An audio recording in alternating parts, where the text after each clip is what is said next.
नमस्कार। तो बढ़ते हैं कहानी में आगे चल के अगले भाग के साथ। अगली सुबह मैथिली समय पर कॉलेज पहुंच गई थी।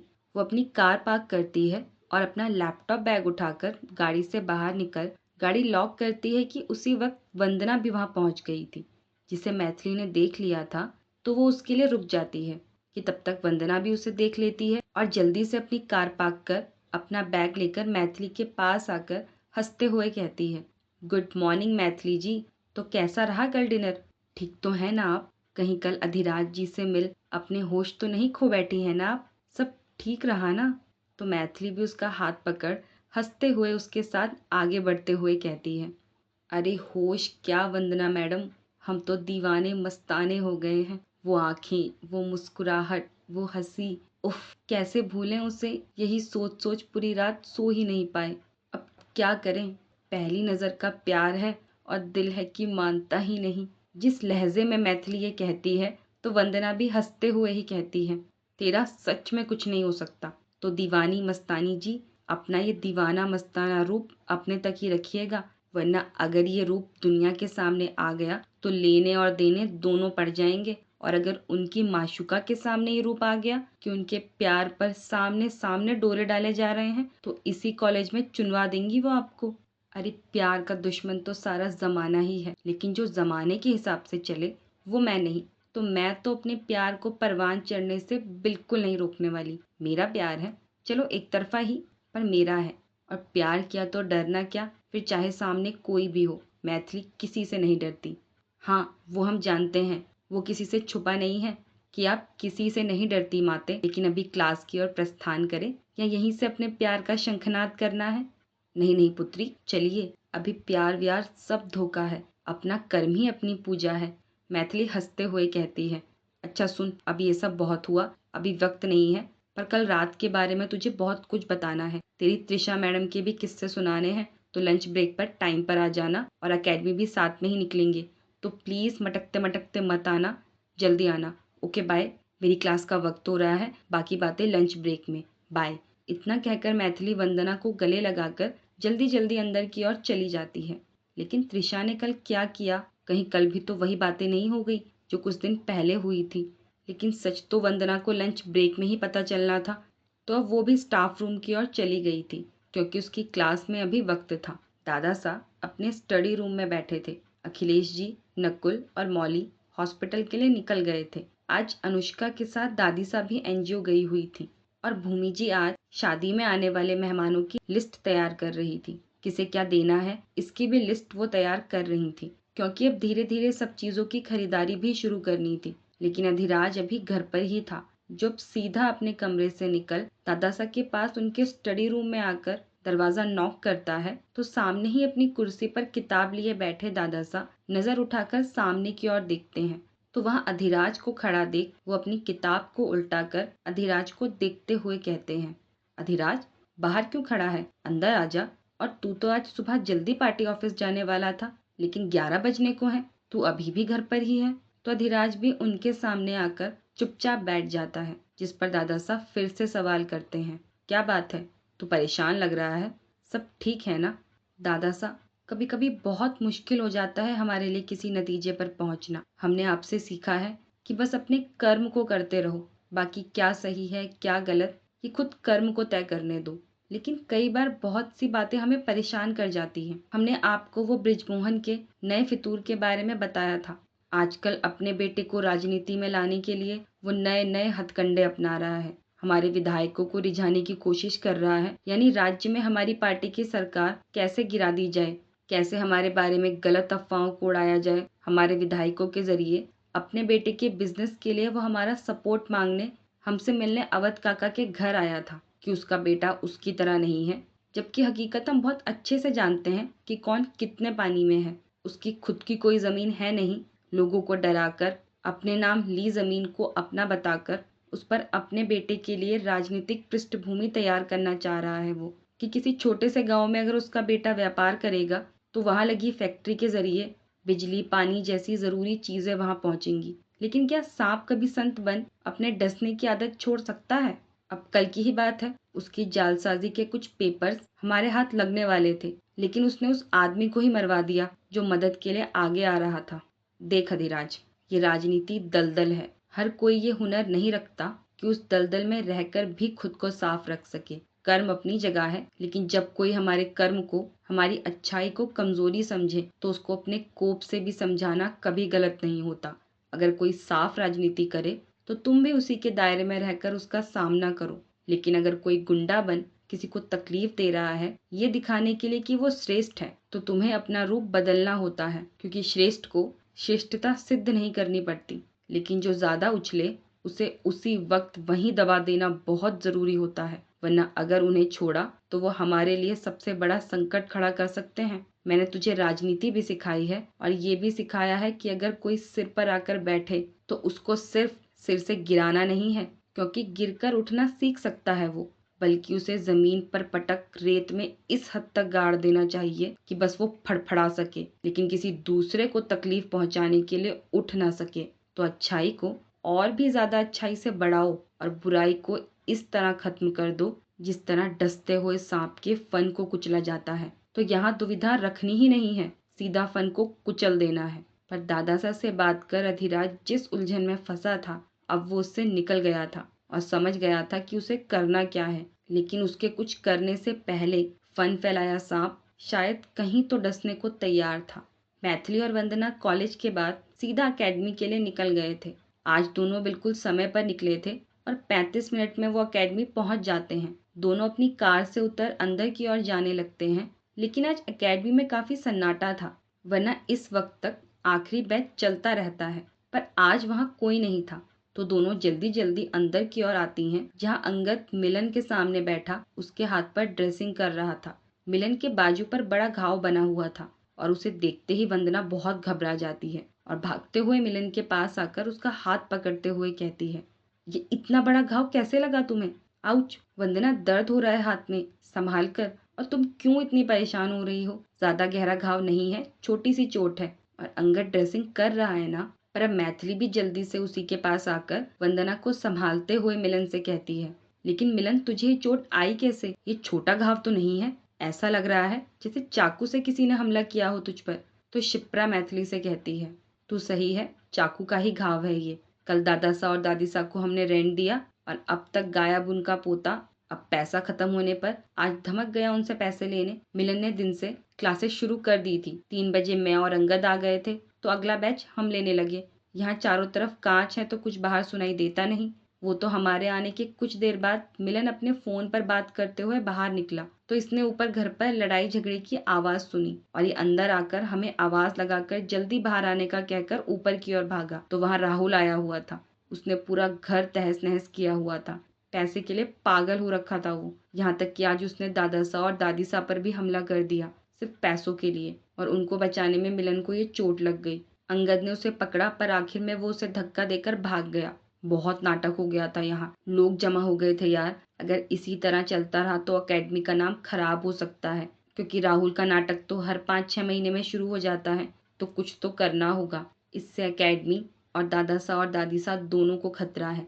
जिस पर अब मिलन के हाथ पर ड्रेसिंग करता अंगद भी कहता है, लेकिन हम कर क्या सकते हैं? पुलिस कंप्लेन कई बार की, कोई फायदा नहीं हुआ। वो उसे पकड़ते हैं और फिर पता नहीं कैसे और कौन उसे छुड़ा देता है, और कैसे वो नजर रखता है कि दादा सा और दादी सा के पास पैसा आ गया है यार। पर इससे अकेडमी का नाम खराब हो रहा है। ऐसे तो यहाँ स्टूडेंट आने बंद हो जाएंगे। तो अब तू बता मैथिली, क्या करें? हर बार चलो सिर्फ थोड़ा नाटक होता था, लेकिन इस बार तो उसने हमला कर दिया, और नशे में था वो उस वक्त भी जब यहाँ चाकू लेकर आया था। और ऐसे दिन दहाड़े चाकू लेकर वो कैसे घूम सकता है? तो मैथिली भी वहीं कुर्सी पर बैठते हुए कहती है, मुझे तो खुद कुछ समझ नहीं आ रहा, क्या कहूँ। मुझे तो लगा था कि सिर्फ वो कभी कभी ये लड़ाई झगड़ा करता है, पर आज हमला, वो भी अपने दादा दादी पर। ये माँ की एकेडमी है, इस पराई कोई भी आंच भाई को अफेक्ट करेगी। उन्होंने पहले ही ये बात क्लियर कर रखी है कि एकेडमी पर कोई सवाल नहीं उठना चाहिए। तो उन तक ये बात पहुंचे उससे पहले ये सब क्लियर करना होगा। और अंगद तू बिल्कुल ठीक कह रहा है, दादा सा और दादी सा की सेफ्टी ज्यादा जरूरी है। हम तो शाम को चले जाते हैं यहाँ से, अगर कभी वो नशे में रात के समय यहाँ आ गया और कुछ गलत कर गया तो हम क्या करेंगे? वो एकेडमी को भी नुकसान पहुंचा सकता है। ये सब सुनकर मेरा तो दिमाग ही काम नहीं कर रहा। हम ना ये जगह छोड़ सकते हैं और ना अकेडमी और दादा सा दादी सा को छोड़ सकते हैं। तो करें क्या? यहाँ वैसे ही कोई कुछ सुनने को तैयार नहीं। अंगद ने मिलन की ड्रेसिंग कर दी थी तो वंदना उसके पास बैठ जाती है। वो बहुत डर गई थी मिलन का घाव देख, तो मिलन उसे समझा रहा था कि ठीक है वो। अंगद भी अब मैथिली के पास आकर खड़ा हो गया था, पर करें क्या, इस पर उनके दिमाग बिल्कुल सुन्न हो गए थे कि तभी कुछ सोच अंगद मैथिली के कंधे पर हाथ रख उसे इशारे से बाहर आने के लिए कहता है। अंगद बाहर निकल गया था तो मैथिली भी उसके पीछे पीछे बाहर आ जाती है, पर शिप्रा मिलन और वंदना के साथ ही थी। बाहर आकर अंगद मैथिली से कहता है, मैथिली मैंने कुछ सोचा है।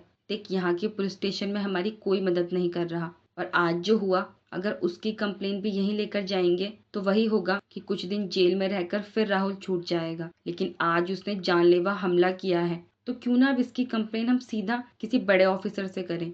ये एकेडमी हमारे लिए हमारा दूसरा घर है, हमारी जिंदगी, हमारे पैशन की शुरुआत हुई है यहाँ से, तो यहाँ के लिए अब ऐसे ही हाथ पर हाथ रखकर तो नहीं बैठ सकते। वो भी आज जो हुआ उसके बाद तो हम सीधा एसएसपी सर से जाकर मिलते हैं, उन्हें अपनी और दादा सा और दादी सा की तकलीफ बताते हैं, शायद वहां से कोई मदद मिल जाए। बात तेरी बिल्कुल ठीक है, लेकिन कैसे एसएसपी सर से मिलेंगे? इतना आसान हो पाएगा ये? अरे वो सब तू मुझ पर छोड़ दे।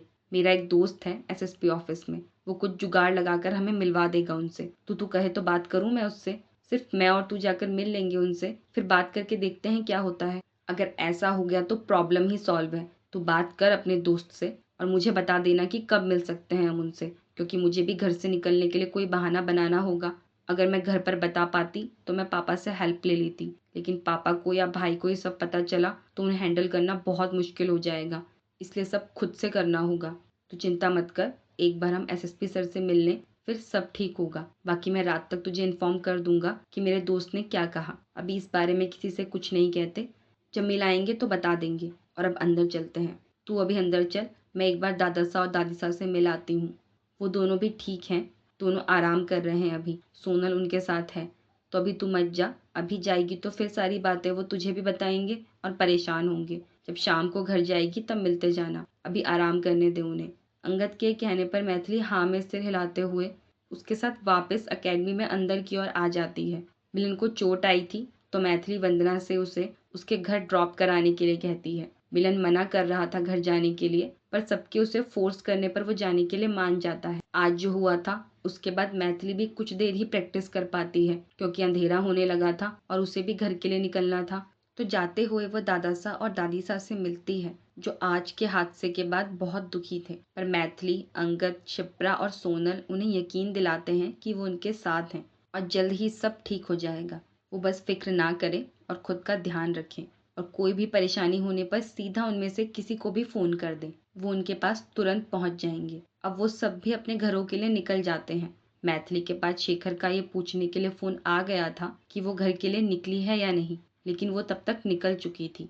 यहाँ हर कोई अपनी कहानी जी रहा था। कुछ कहानियां सामने आ गई थी तो कुछ छुपी हुई थी, जो धीरे धीरे सामने आकर बातों और हालातों को बदलने में ये छुपी हुई कहानियां एक अहम भूमिका निभाने वाली थी। आज की रात में सन्नाटा था जो धीरे धीरे गहरा रही थी, लेकिन इसी गहराती रात में एक घबराई आवाज भागते हुए हवेली के अंदर की ओर बढ़ रही थी, और जो सीधा अधिराज के कमरे के बाहर आकर उसके कमरे का दरवाजा जोर जोर से खटखटाते हुए उसका नाम पुकार रही थी। ये मुकुल था, जो काफी परेशान लग रहा था और जोर जोर से अधिराज के कमरे का दरवाजा खटखटा रहा था, जिससे अधिराज की हड़बड़ाते हुए नींद टूटती है। तो मुकुल अभी भी जोर जोर से उसका दरवाजा खटखटा रहा था। तो वह जल्दी से उठ टेबल से अपना चश्मा उठा, अपनी चप्पल पहन दरवाजे के पास आकर दरवाजा खोलता है, तो अधिराज को देखते ही उसके कुछ पूछने से पहले ही मुकुल जल्दी से कहता है, सर एक बहुत बड़ा हादसा हो गया है। जो पास के गांव में पहला हाउसिंग प्रोजेक्ट चल रहा है, वहाँ पीछे बने ट्रांसफार्मर से जाने कैसे करंट फैल गया। हालात बहुत खराब है, वहाँ के गाँव के लोगों ने अफरा तफरी मचा दी है और वहाँ काम करने वाले कई मजदूर और उनका परिवार करंट की चपेट में आ गया है। हालात बहुत ज्यादा बिगड़ गए हैं और करंट से ज्यादा लोग अफरा तफरी और भगदड़ में वहाँ घायल हो रहे हैं।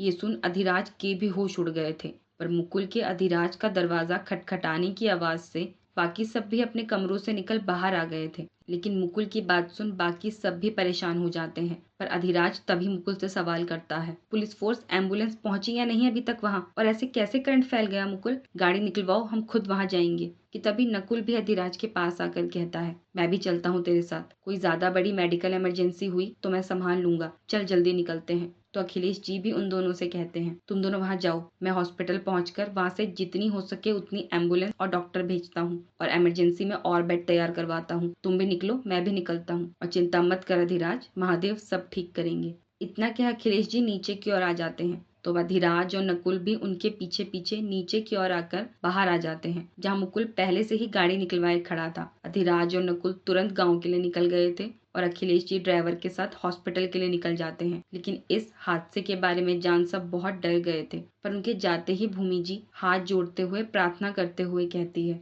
महादेव सब ठीक रखना, मेरे बेटे के नाम पर कोई कलंक लगने मत देना। सब यही चाहते थे कि बस वहाँ हालात अब ठीक हों, लेकिन दादा साहब समझ रहे थे कि जिसे हादसा समझा जा रहा है वो हादसा नहीं बल्कि सोची समझी चाल थी। अधिराज, नकुल और मुकुल तीनों गांव पहुंच गए थे, जहां थोड़ा पीछे ही उन्होंने गाड़ी रोक दी थी क्योंकि आगे बहुत भीड़ नजर आ रही थी। तीनों गाड़ी से उतर गांव के अंदर की ओर जाने लगते हैं, जहां बाहर से ही एम्बुलेंस में स्ट्रेचर पर लोगों को एम्बुलेंस के अंदर रखा जा रहा था। खून से लथपथ बेसुध लोग, कुछ बुरी तरह करंट से झुलसे हुए थे, दर्द से तड़प रहे थे, छटपटा रहे थे, जिन्हें नकुल वहीं देखने लगा था क्योंकि जिनको करंट ने अपनी चपेट में लिया था वो बहुत ज्यादा झुलसे हुए थे। बुरी तरह चीख पुकार मची हुई थी वहाँ। कुछ करंट तो कुछ अफरा तफरी में घायल हुए थे। अखिलेश जी ने हॉस्पिटल से एम्बुलेंस भेजनी शुरू कर दी थी तो नकुल, जो थोड़ा बहुत सिर्फ घायल थे, उन्हें सरकारी हॉस्पिटल के एम्बुलेंस से भेज रहा था और जिनकी हालत बहुत ज्यादा खराब थी वो उन्हें सीधा अपने हॉस्पिटल भेज रहा था। साथ साथ वो अखिलेश जी के कांटेक्ट में भी था कि जिससे पेशेंट्स की कंडीशन के हिसाब से बेड, आईसीयू और ऑपरेशन थिएटर तैयार किए जाएं। पर आगे बढ़ता अधिराज सब देखते हुए आगे बढ़ रहा था। बच्चे चीख रहे थे, औरतें अपने घायल पति, बच्चों और परिवार के सदस्यों की हालत देख रो रो कर बेहाल थीं। कुछ अपने घायल बच्चों को खुद ही अपनी गोद में उठाए एम्बुलेंस की ओर भाग रहे थे। गांव की गलियां बहुत संकरी थी, इसलिए पूरी तरह अंदर तक एम्बुलेंस नहीं पहुंच पा रही थी और इसलिए ही यहाँ मची अफरा तफरी में इतने लोग घायल हुए थे। कहीं किसी की चप्पल, किसी का जूता, किसी की टूटी चूड़ियां और कहीं खून, यही नजर आ रहा था वहाँ। लोग फूट फूट कर रोते हुए अधिराज को देख उससे अपने लिए मदद मांग रहे थे। कोई पांव पकड़, कोई हाथ पकड़ उससे गुजारिश कर रहा था उनके बच्चों को, उनके पति को, पत्नी को, उनके परिवार को बचा लिया जाए। पर अधिराज के गार्ड, गनर और वहां मौजूद पुलिस उन्हें रोकने आगे बढ़ते हैं तो अधिराज उन्हें पीछे ही रोक देता है और वो सबको दिलासा दिला रहा था कि उनके परिवार के किसी सदस्य को कुछ नहीं होगा। पर अधिराज को देख अब तक बुरी तरह चित्कार करते लोगों को कुछ सब्र आ रहा था क्योंकि उनका बेटा साहिब जो उनके बीच था कि तभी अब नकुल अधिराज के पास आकर कहता है, अधिराज, यहाँ की गलियां पहले ही बहुत संकरी हैं और यहाँ लोगों की इतनी भीड़ बढ़ने से एम्बुलेंस आगे साइड तक नहीं पहुँच पा रही है। मैं देख कर आया हूँ, वहाँ के हालात यहाँ से बहुत ज्यादा बुरे हैं। कई लोग जो करंट से जले हैं वो अभी भी वहाँ तड़प रहे हैं, जिनको अभी हॉस्पिटल ले जाना बहुत जरूरी है। यहाँ कोई दूसरा रास्ता नहीं है क्या जहाँ से साइड तक पहुँचा जाए? नहीं भाई साहब, अभी तो दूसरा रास्ता खुला नहीं है। जो रास्ता था वहाँ सरिया, रेत, बजरी पड़ा है, तो वहाँ से तो एम्बुलेंस पहुँचना बहुत मुश्किल है। ये तो बहुत बड़ी दिक्कत है। अच्छा तो चिंता मत कर, यहाँ लोगों को संभाल। अब एम्बुलेंस नहीं जा सकती तो मैं अपनी टीम के साथ ही वहाँ जाता हूँ। उन्हें अब वहीं पहले फर्स्ट एड देकर थोड़ा स्टेबल करना होगा, फिर स्ट्रेचर से एम्बुलेंस तक लाया जा पाएगा उन्हें। अच्छा, एक कंट्रोल रूम तो है ना यहाँ तुम्हारा? हाँ भाई साहब, सब है, और आइए हम भी आपके साथ चलते हैं। तो वहाँ पहुँच मैं अपनी टीम और कुछ जरूरी मेडिसिन और इंस्ट्रूमेंट लेकर वहाँ पहुँचता हूँ। इतना कहकर नकुल भागते हुए बाहर की ओर निकल जाता है और अधिराज साइड की ओर, जहाँ सच में हालात बहुत बुरे थे। वहाँ काम करने वाले कई मजदूर बहुत ज्यादा जले हुए थे। ट्रीटमेंट मिलना शुरू हुआ था उन्हें, पर फिर भी वहाँ वो दर्द से तड़पती आवाजें, उनके परिवार का बिलखना किसी के भी दिल को चीर सकता था। लेकिन अधिराज के वहाँ पहुँचते हुए ही एक बिलखती हुई महिला जल्दी से उसके पास आकर अधिराज के पाँव पकड़ते हुए कहती है, बेटा साहिब, मेरे पति को बचा लो, वो मर जाएंगे बेटा साहिब। वो अभी तक तो दर्द से तड़प रहे थे पर अब चुप हो गए हैं। मेरा 1 साल का बेटा है, अगर उन्हें कुछ हो गया तो हम क्या करेंगे? किसी का यहाँ घर बनाने आए थे पर मेरा तो घर ही उजड़ जाएगा। कुछ करो ना बेटा साहिब। ये तो एक ही थी, पर उसे देख ऐसे कई और परिवार थे जो अधिराज को वहां देखते ही उसके पास दौड़ पड़े थे। लेकिन पुलिस के उन्हें अधिराज के पास आने से रोकने पर वो दर्द से तड़प उठे थे। पर ये सब देख अधिराज की आंखें भी छलक जाती हैं। लेकिन अभी उन सब के लिए सिर्फ एक हिम्मत थी जो उन्हें शांत कर सकती थी, और वो था सामने खड़ा उनका बेटा साहिब। तो अब अधिराज अपनी आंखें साफ कर वापस से अपना चश्मा पहनते हुए उस भीड़ के बीच आ पहुंचा था और सभी मानो ऐसे उससे लिपट गए थे, जैसे खुद भगवान उनके बीच उन्हें बचाने पहुंच गए हों। लेकिन अब अधिराज उनका हाथ थाम उन्हें दिलासा देते हुए कहता है, आप सभी हमारा परिवार यानी हमारी जिम्मेदारी हैं। हम वादा करते हैं आप सभी से कि हम किसी के परिवार के किसी भी सदस्य को कुछ नहीं होने देंगे। डॉक्टर्स आ रहे हैं तो सबसे पहले आप लोग ये भीड़ कम कर उनकी मदद कीजिए। अगर आपके परिवार के लोग हॉस्पिटल ही नहीं पहुंच पाए तो कैसे बचाया जा सकेगा उन्हें? तो आपके परिवार के हर जख्मी सदस्य को बचाने के लिए हम आपके साथ खड़े हैं यहाँ, लेकिन आप भी यूँ घबरा कर उन्हें ज्यादा तकलीफ पहुंचा रहे हैं। तो ये अफरा तफरी मत मचाइए, बस मदद कीजिए, पुलिस की भी और डॉक्टर्स की भी। इस तरह भीड़ बढ़ाकर कुछ नहीं होगा। छोटे छोटे बच्चे तड़प रहे हैं, वो नहीं सह सकते हम बड़ों जितना दर्द। तो प्लीज हम हाथ जोड़कर प्रार्थना करते हैं आपसे कि अभी स्थिति को समझिए और घायलों को एम्बुलेंस तक पहुंचने में सबकी मदद कीजिए। अधिराज कह रहा था कि सब ठीक होगा, तो ये बात ही लोगों के लिए निश्चिंतता थी कि किसी को कुछ नहीं होगा, और अब शांत भी थे लोग। नकुल भी अपनी टीम के साथ वहां पहुंच गया था। वो मुकुल से कंट्रोल रूम खुलवाने के लिए कहता है, पर अधिराज उसे आवाज लगाकर पहले उस महिला के पति को देखने के लिए कहता है जो उसके पास सबसे पहले आई थी। तो वो महिला उन दोनों को अपने पति के पास लेकर जाती है। उसके पति का एक हाथ बुरी तरह जला हुआ था, जिसे नकुल एग्जामिन करता है। तो वो महिला हाथ जोड़ते हुए नकुल से कहती है, डॉक्टर साहब ये ठीक है ना? पर नकुल अभी उसे एग्जामिन ही कर रहा था, क्योंकि वो इतना जला नहीं था पर फिर भी बेहोश था, कि तभी अधिराज उसे कहता है, देखिए आप परेशान मत होइए, आपके पति को कुछ नहीं होगा, भाई साहब एग्जामिन कर रहे हैं, उन्हें देखने दीजिए। तो वो हाँ में सिर हिला देती है, लेकिन तभी वो अधिराज से कहती है, बेटा साहिब ये कोई हादसा नहीं है, ये चाल है हमें मारने की। वो ट्रांसफार्मर से खुद तार सरिये पर नहीं गिरी, उसे गिराया गया। ये तो आज शायद सुबह ही हो सकता था, क्योंकि जब हम यहाँ काम कर रहे थे तो अचानक ट्रांसफार्मर में आग लग गई। जबकि वो हमसे इतना दूर था, तब भी मुकुल साहब ने उसी वक्त बिजली विभाग से आदमी को बुलाकर उसे ठीक करवाया, कि जिससे किसी को कोई नुकसान ना हो। तो जब वो सुबह ही ठीक हो गया था, तो अचानक रात को कैसे फिर से खराब हो गया, और कैसे इतना दूर होने के बाद भी करंट यहाँ तक फैल गया? ये किसी ने कराया है, यह हादसा नहीं है। अधिराज बहुत गौर से उसकी बात सुन रहा था कि तभी नकुल जल्दी से वार्ड बॉय को आवाज लगाकर अपने पास बुलाकर उस आदमी को स्ट्रेचर से जल्दी एम्बुलेंस तक पहुंचाने के लिए कहकर अधिराज और उसकी बीबी से कहता है, ये इतना जले नहीं है कि इस तरह बेहोश हो जाएं। इनके सिर पर पीछे कीलें धसी हुई हैं, शायद करंट लगने पर ये ऊपर से नीचे गिरे होंगे। ऑपरेशन करना होगा वरना हालत बिगड़ सकती है। वाइटल्स गिर रहे हैं, कंडीशन जानने के लिए तुरंत डायग्नोस करना होगा। ये आपके पति है ना? आप चलिए मेरे साथ और चिंता मत कीजिए, वो ठीक हो जाएंगे। मेरी टीम यही है, तू भी चिंता मत करना, सब ठीक होगा, किसी को कुछ नहीं होगा। इतना कह नकुल उस महिला और उसके बच्चे के साथ उसके पति को जिस एम्बुलेंस में लेकर जाया जा रहा था उस ओर चले जाते हैं। लेकिन अब उस महिला की बात सुन अधिराज बहुत कुछ समझ रहा था। तो अब वो साइड के उस हिस्से की ओर आ जाता है जहाँ ट्रांसफार्मर का तार टूटकर जिन सरियों के जरिए करंट यहाँ फैला था। जहाँ पहुँचते ही उसे उसका दोस्त और यहाँ का एसएसपी अर्जुन सामने ही खड़ा वहाँ अभी तक इन्वेस्टिगेशन करती अपनी टीम से बात कर रहा था। लेकिन जैसे ही उसकी नजर अधिराज पर पड़ती है तो वो उन लोगों से बाद में बात करने का कहकर अधिराज के ही पास आकर खड़ा होता ही है कि तभी अधिराज सामने ही लगे ट्रांसफार्मर को देखते हुए उसे कहता है, तुझे क्या लगता है यह कोई साजिश रची गई है? क्योंकि जो हुआ